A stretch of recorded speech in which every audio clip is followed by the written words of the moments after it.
Assalamualaikum, hai semua viewers. Okey, hari ni Kak Zada nak share resepi apam lapis kelapa.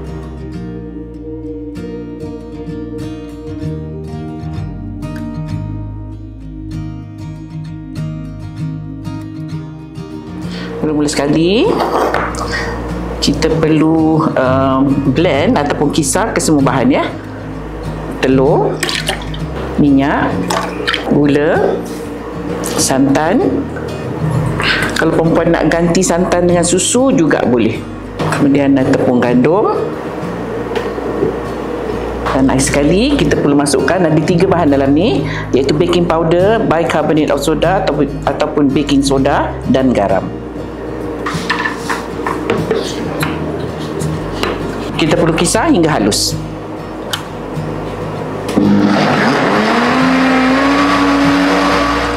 Kita perlu bagi kepada 2 bahagian.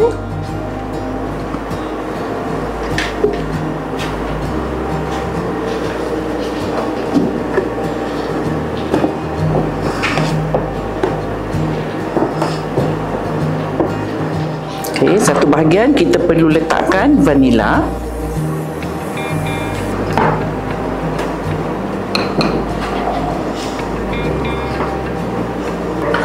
Bahagian kita masukkan pula pandan paste ataupun perasa pandan.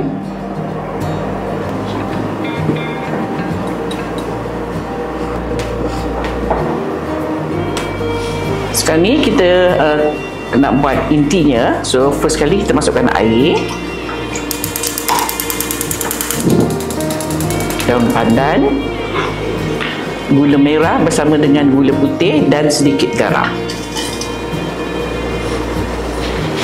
Kita masak sehingga mendidih dan dia naik buih.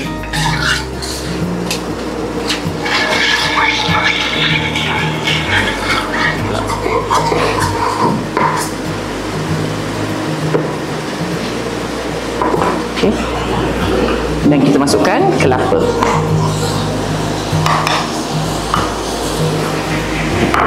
Masak hingga kering kelapanya.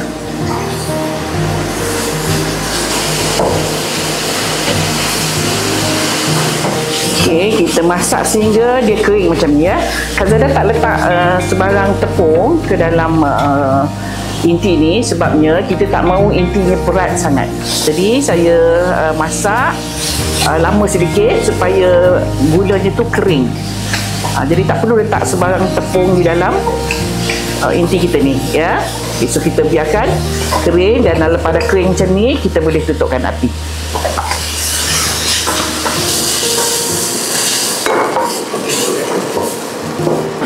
Okay, Kak Zada masukkan adunan ke dalam piping bag supaya memudahkan kerja kita ya. So kita akan picit adunan ni.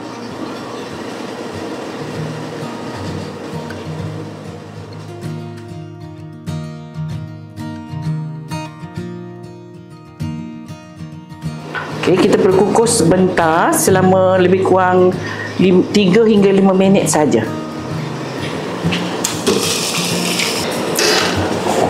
Setelah 3 ataupun 5 minit kita angkat.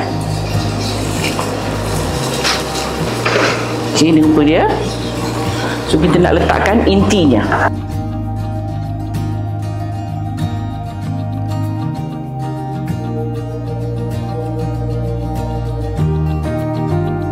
Okey, kemudian kita letakkan warna hijau di bahagian atasnya.